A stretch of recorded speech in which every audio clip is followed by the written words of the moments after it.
Hi, Freaker Friends. This is Colleen. And this is Margaret. And we're the Cousins Weird. Hi, we're here. I don't know what terrible trend we're on. I've lost count. Yes. It'll say it in the title. Yes, it says it in the title. We're in the 60s. We're definitely in the 60s. Or possibly 70s. I don't even know. I just locked myself out. Okay. So, it's my trend this week. I was just like, looking around, trying to find stuff, and I found this thing called a syllabub. You ever heard of a syllabub? Yes. You know what a syllabub is? Yes. So they're a popular drink or dessert. As early as the 16th century they began in England. I've heard of them. They were popular until the 19th century. I've read quite a few Regency romance novels because, you heard of a syllabub. That's my jam. Like Bridgerton, I was there before Bridgerton, okay? Because I like that Jane Austen whole bit. Yes. And they talk about drinking syllabub in there. But they haven't really explained what it is. I just know that it's something that you eat or drink. It could be a drink or it could be, depending on how solid it is. I don't drink solid things. Well, it comes a dessert at that point. Yeah. It's an over 500-year-old recipe. Many people have never heard of it unless you've read romance Regency novels. And I have. It's often considered the mother of milkshakes. So that's something. Milkshakes are delicious. My milkshake brings all the boys to the yard and they're like, it's better than yours. I can teach you, but I got to try my best. Okay. Sorry. Okay, the syllabub is made when milk or cream is added to wine. Gross. Along with lemon juice, causing it to curdle. Oh, I'm going to puke just thinking about it. It'll curdle in the wine. Yes, sometimes they don't think it curdles enough, so they gotta add a little lemon. Oh, now, gross. Apparently this is delicious. Oh, I couldn't get past the texture. Right. No. Sugar is then added to sweeten it up a bit. It's not quite as delicious as urine eggs, but Yes, no. Syllabubs are sometimes described as a dessert and sometimes as a drink. They can be both. They can be either. They can be both. Could be all. See, I don't like, okay, I like milkshakes, but I don't want any pieces of anything in the milkshake. You want chunks? Mint chip ice cream, you can't make that into a milkshake because it's got chunks in the bottom. I don't dip cookies in milk because then there's crumbs in the milk and that's gross. And cereal, I don't drink the milk when I'm done because there's pieces of gross soggy. And it's lukewarm. And it's soggy. I can't deal with that. No, it has to be smooth. Smoothies. I don't want to I don't want to chew it. And I think that the way this sounds, it's like cottage cheese, and you need to chew part of it. It can be. It could be like that. No. It all depends on how much you whip the cream and how much alcohol you use. Your drink contains a greater proportion of wine and sugar to the cream, and it tends to separate. So the whipped portion is eaten off the top with a spoon, and then you drink the liquid beneath. No. The syllabubs with smaller amount of wine and sugar do not separate, and therefore they're called everlasting syllabubs. So they stay thick all the way through. They don't separate. So they're the dessert. You eat the whole thing with a spoon. Right. Now, the word syllabub comes from the word syll, which is near the Champagne region of France. It's where they make a white kind of wine. And bub is Elizabethan slang for a bubbly drink, thus mixing wine with frothy milk. Is the whole point. Are they using red wine or white wine? They can use red. Actually, they've used, and it's changed and morphed. Port wines are used and sherries, and depending on what kind you're making, there's different. Red. In my mind, I'm picturing red. Red. Yeah, red and white wine are both used, but it depends. They'll add orange to it. They'll add lemon to it. They add different seasonings to it to add flavor. Think eggnoggy, curdly. But curdly, yeah. Milk's the frothier the milk, the better. The best way to achieve it is straight from the cow's udder into the wine. Yuck. Which is according to the 1769 cookbook, The Experienced English Housewife. And I'm going to read you a little part from this book. To make a syllabub under the cow, put a bottle of strong beer and a pint of cider into a punch bowl. Now, a lot of times they use fermented cider. It was easy to come by, right? Grate in a small nutmeg and sweeten it with your taste. Then milk as much milk from the cow as will make a strong froth and the ale look clear, which creeps me out. Let it stand an hour and then strew over it a few currants well washed, picked, and plumped before the fire. Then send it to the table. So you're going to plump it before the fire. Now, let's just talk about how there was no refrigeration back then, and you're squeezing the... I mean, it's not pasteurized. The plump thing is because they're taking dried currants and they're washing them. Oh, they're getting plumped and then they're putting them... Because, they're like reconstituting the currants, is basically. Okay, so they're stewing it. But still, it's sitting out for an hour. An hour. With the milk came out of the cow warm. Yeah. It's separating. And you send it to the table. So Elizabeth Raffled's 1969 book, The Experienced English Housewife, talks... That was in 1769. You have to think, too, in England, they don't refrigerate. They don't drink cold beer. No, they don't. There, Everything's luke. Everything's room temperature. It's also said that Charles II loved this drink so much. For you, but I'm used to cold. Yeah, we're a bunch of freaks when it comes to cold drinks. Yeah. Charles II loved the drink so much that he kept cows at the palace, so whenever he had the hankering, he could just go over and they just squeeze some milk into it. Because you want it frothy. Kelly did the shake weight movement. Yeah. Of the milk and the udder. It's like, oh yeah. You don't know what I'm milking over here. Nope. Straight in from the udder is going to make the milk frothy, right? That's what you want. You want that frothy looking milk on the top of it. However, Ivan Day, a food historian, said mixing it straight from the cow would for sure make the milk frothy because it's the pressure of it going in at the top of the wine, but at first, only for a short period of time. But it would quickly start to separate due to the acid in the alcohol, causing a creamy whey to sink a little and floating with clotted, stringy curd on top. Gross. That weird noise is back. Yeah, it has to be a pipe behind there. Or a ghost. Or a ghost? I don't ever remember hearing that click click sound before. Until the last time we recorded, we did the ghost stories, we heard it. It's back. It's back. So, he also pointed out how dirty it would be to just milk right into the thing from the cow's udder, and how your drink could be beautifully garnished with cow's hairs and dirt. Gross. Gross. Now, a cleaner way to do it. Not to mention the cow's shit, and the shit gets on the udder. Yeah. It's poopy. Covered. There's a nice coating. There's a manure. And it'd have to be a well-groomed cow. Yeah, and my dad was a dairy farmer when I was a kid. And it's like, I don't like milk. And I think it's because, to me, milk smells like the barn. Yeah. You know what I mean? The barn smelled like cows and poop and hay and slightly sour milk all the time. So like people are like, does this milk smell good? No. You didn't even smell it. I know it doesn't smell good because I don't like milk. I don't like milk. Milk smells like a barn. I don't like the smell of milk. I don't like to drink the milk. I'll eat ice cream. Don't get me wrong. But I don't like milk. Well, drinking milk, just to watch people drink milk. I can't drink a glass of milk. I can't even, people drink glasses of milk. It makes me, want to gag. I never understood it. I can drink milk I can have milk on cereal. I can drink it mixed in something. But I can't just drink a glass of milk. I remember when I got, when we moved to Brockport, when I was in college, I bought a tiny quart of skim milk, specifically just for cereal, and it had to be skim. I could not drink whole milk, because it's thick. And it's like, no. But then you learn about how skim milk is done and how it's blue and they have to bleach it because of the chemicals they use to I know, but I couldn't take the Then you're like, none of it's good.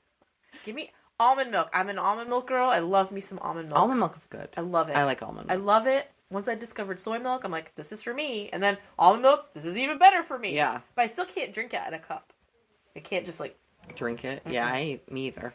A cleaner way to achieve this frothy topped was you want to pour the dairy from a great height. So standing way above it and pouring it down will cause the pressure, which will cause frothiness, is what they were doing, which is recommended in the 1794 edition of Richard Briggs' The English Art of Cookery. He suggests, you don't want to have a dirty cow udder next to your drink? That's okay. Get your milk. I'm doing this motion again. Stop! Callie has ever milked a cow. I actually think I have. I did one time when I was a kid. And then you got shat on. I was in the milkery then. I got shat on by a cow. Got shat on by a cow. Traumatized. Traumatized. We went to Darien Lake, and as soon as we stepped foot in there, a bird crapped on our head. How come things shit on me? I don't like it. Not funny. Anyway, what was I saying? If you don't want dirty udders next to your drink, you can milk the cow. I really want to make some motion so bad. You milk the cow And then you strain off the... It's not quite as offensive if you do it with 2 hands. Because then it's obviously... Yeah, you're not jacking off a cow. What kind of... A cow or a bull, Connie? I don't know what you're doing. Are you milking a cow or a bull? Horrifying. Okay. You can just pour the milk or cream directly from a high height into the cup. And I would be standing like 2 stories up and I'd miss the bowl. I know. I'm going to get this so frothy, there will be nothing left in the bowl. So just plop it out. Lemon and orange were commonly added to help with the curdling process and for flavor. As it became more solid, like if they did a more solid version of it, they started grating on it like nuts, like walnuts and pistachios for the top. So almost like a mousse, depending on... And as obviously it was around... thick and not separated, it probably would taste good. It would. Because it's wine and it's like spices and oranges. Yum. And then they started doing it different. You could whip it and it would become thicker instead of having to curdle it to get the thickness. So it started morphing into like a moussey kind of dessert. Now, due to no refrigeration, they were commonly served lukewarm in fine glassware. No. Now, I'm going to read you recipes from The Complete Housewife in the 1753 book. Okay? This one is. It's all from the same book? No, they're from different books. But the 3 types... So there's the traditional one, which was a more lit drink. Then there's a whipped one. As time progressed, they changed how they made them. And there's a solid. So here is the one by Eliza Smith, The Complete Housewife, 1753. Can't even imagine what this book had to say other than this. I don't know. I almost want to get my hands on that book and read it. Right. Take a quart and a half of pint of cream, a pint of cream, quart and a half a pint of cream, a pint of Rhenish, which is probably a wine. Rhenish wine. Rhenish, yeah. Half a pint of sack, which I don't even know what that is. 3 lemons, near a pound of double refined sugar. Beat and sift the sugar and put it in your cream. Grate off the rind of your 3 lemons. You beat and sift the sugar? How can you beat and sift sugar when it's just sugar? Beat into and the cream. Sift your sugar and put it in your cream. Okay. Grate off the rind of 3 lemons and put that in. Oh, because back then sugar was solid. Oh, they had to grate it and sift it. That makes sense. Yeah. Squeeze the juice of the 3 lemons into your wine. Get it nice and acidic, so really, and put that to your cream. Then beat together with a whisk. Just half an hour, Margaret. It doesn't take long. God, these housewives back then had to have arms of steel. Yeah. Then take it up all together with a spoon and fill your glass. It will keep good 9 to 10 days. And is best 3 or 4 days old. Yuck. This is called the everlasting syllabus. It's everlasting because apparently it didn't go bad because you curdled it and you're going to drink it curdled anyway, I suppose. I don't know. Oh, that makes me want to vomit. No refrigeration, no pasteurization, straight from the cow.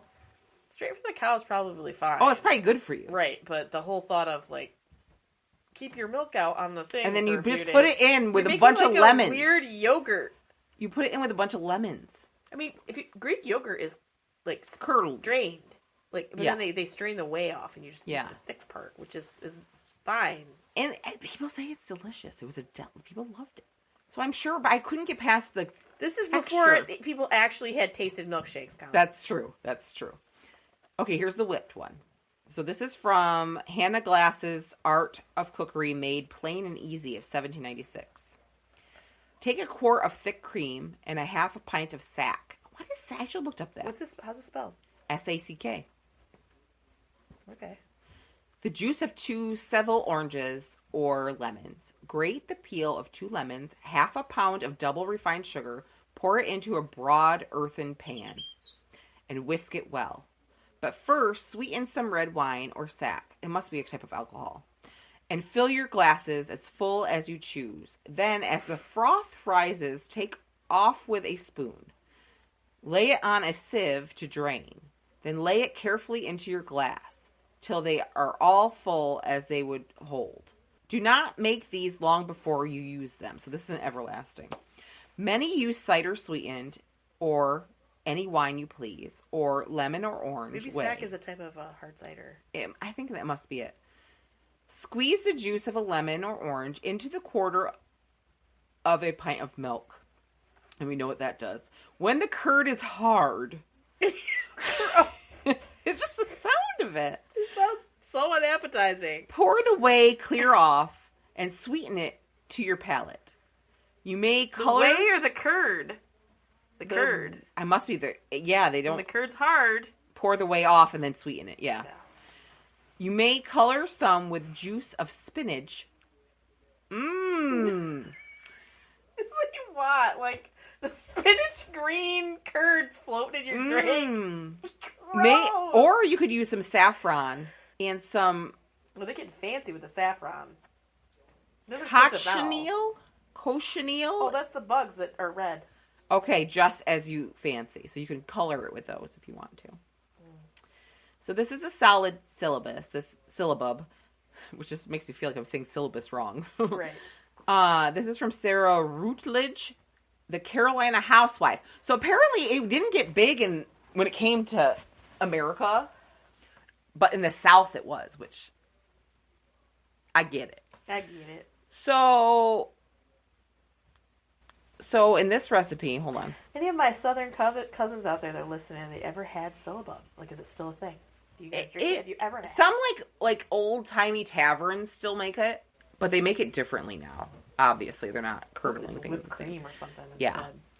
So for the solid one, you take a pint of cream, a half a pint of wine, the juice of a grated peel of 1 lemon, sweeten to your taste, put it in a wide-mouth bottle, shake it for 10 minutes, then pour it into a glass. It must be made the evening before it is to be used. So that one doesn't even sound bad. It doesn't sound like it's curdling as much. It sounds more whipped cream because they're shaking it.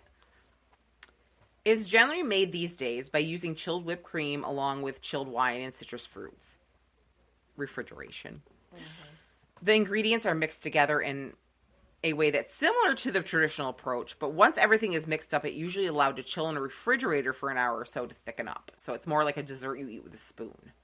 Everlasting syllabub, plural, everlasting syllabubs, is a syllabub made with whipped cream and served as a dessert. It doesn't separate. It doesn't congeal. It stays that fluffy, probably delicious. Probably. Now, it's not hard to tell why these fell out of fashion, though, if you think about it. As we discovered sanitation, we discovered refrigeration. The original way of making this is enough to make you want to vomit. Yeah. When they described it as stringy, curdled... Ew, don't even! I was like, how do you... Now, have you ever had one of those, zombie brain shots and they have curdled stuff in them? No, that would not be anything I would I've never had it either. I've seen them. Mm-mm.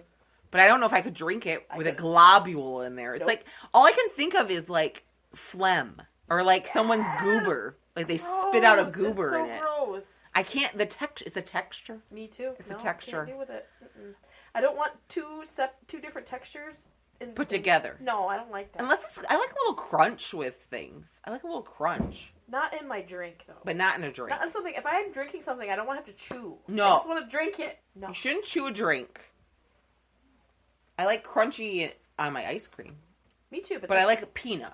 I don't want hard chocolate in my ice cream. I'm weird like that. Chip ice cream is different because it's flakes. Yeah, they're I like small. The flakes. It's different. And I love, and this is something that we discovered at the frozen yogurt bars that used to be everywhere that now have gone away again. Whatever happened to Fruity Pebbles are amazing on ice cream. Oh, yeah? Because they're crunchy and they're light. And they're fruity and or Cocoa Pebbles even. That makes sense. That's even better than sprinkles because they crunch. Right. They're yummy. Yeah. I bet Frosted Flakes would be good on cereal. Probably anything. Cornflakes. I would eat anything crunchy. Because I have to have, I get ice cream that's sweetened with monk fruit and stuff. And I put, almonds in it. Or I'll even put pistachios in it. I just like the crunch in it to... But I'm chewing something, I don't mind a mix of textures. Yes. But not drink, because I feel like it's gone bad. And the syllabub went bad. Yes. It went bad before you drank. You made it to go bad. That is the whole point of it. No. And I just don't get it. And I guess they never had a real milkshake, so to them that was delicious. It's sweetened. It's frothy. It's different. They've never had it before. It's like a thicker texture. Don't yeah. Like the curds. No, thank you. I'll pass on a syllabub. Unless now, I think I would try a modern syllabub because it sounds delicious. Yeah, I love mulled wine. And I love girl. whipped cream. Freaking love wine. So if you can imagine like a dessert wine mixed in with like a cream, like a thick mousse. That sounds good to me. Yeah, eat it with a spoon. Yeah. I would totally eat that. Me too. But not a stringy curdled. Yes. You're going to make me puke. It's just raw and gross. So I just thought I'd share with you. I knew that when I said stringy curdled, Margaret would gag. No! And that was my goal. For payback for all the time she for the made urine me gag. eggs from last week. Yeah. Last episode. Yeah. Which was urine 3 eggs. weeks ago. She made me gag over urine eggs. She can gag over curdled string. String curdled stringy. No, Yes. gross. If you would like to see pictures of a syllabub, which don't even look that bad in the pictures, because the original ones, they didn't have cameras. Right. So it was a drawing. So you're going to see a more modern version of a syllabub. So they actually look kind of tasty. But just remember the originals came right from a cow's teat. Warm. With hair. Hair, cow dandruff. No. In your wine. Gross. You're spitting out bits that you don't know what it is. Cow shit stuck to the Yeah, it's great. in there. It's great. Just remember that's where they came from. Yeah. You gotta, what is it? You gotta crawl before you can walk and you gotta walk before you can fly. So, you gotta start somewhere. Yeah. So anyway, if you would like to see pictures, go to our Instagram and our Facebook. It's the Cousin Weird Podcast. You can find us on there. If you'd like to send us a message, you can send us a direct message through Instagram or Facebook, or you can send us an email at thecousinsweird@gmail.com. We would love to hear from you, whether you want to share a personal story, something weird that happened to you, or if you'd like to request something weird that we cover. If you know of a weird story, let us know. We are constantly looking for things to cover. Yes. We want to hear what you want to hear about. Hauntings, weird history, terrible trends. I was telling cryptids. somebody, I love the fact that I have random people I know well and people I don't know very well, linking me to weird articles of things. And I'm like, yes. Like weird mummies or things like that. I'm like, I love my life. That makes me so happy. I'm like, share those articles if you find something really weird. You're like, no, that's too weird. No, it's never too weird. It's never too weird. Never too weird. We talked about boiling eggs in urine last time. You cannot. All day. You won't freak us out if you send us weird things. Or the things. god that flies around on wings. And we talk about weird shit. We love it. We're fine. We want to know the weird shit. Yeah. That's our goal. We're a wealth of weird information. We want to know if people drown in molasses. Yeah. We want to know it. So contact us. If you would like to support us, the best way to do always is to review us and rate our podcast on the platform of choice on Facebook also. That gets us out into the algorithms. Other people get to see us. Share us with your friends. Word of mouth. Sharing us on social media. And then you also... Did you want to say something? Oh. Trying that. I had a huge yawn. I apologize. That's all right. I thought you were trying to get my attention. Here catching flies. Like, my mouth was like stretching. I couldn't. The yawn was so big. I'm yawning. You made me do it. It's catchy. You can also support us in helping us get better microphones because we cannot get them that last or that sound the way we want to. Spend money on good ones. And the cheap ones are cheap and they suck. And we work and we have bills to pay.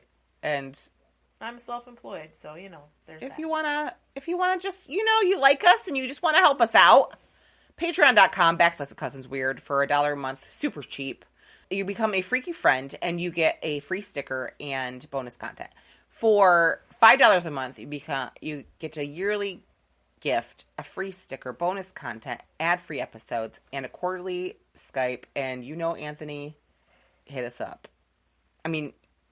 Yes. Anthony hit us up. You might not know Anthony, but Anthony's a cool dude. We love Anthony. He's our number one fan, and he's our number one fan, and we suck, and we want you to contact us. So anyway, Patreon, if you so please, us, and go make yourself a syllabub. No, go make a milkshake. I don't need to. Mine brings all the boys to the yard. I need to fight them off, so I got to stop making it. We were talking about milkshakes and. Like, I want to... Your shoulders start moving? Her shoulders apparently start moving because they're over there going back and forth.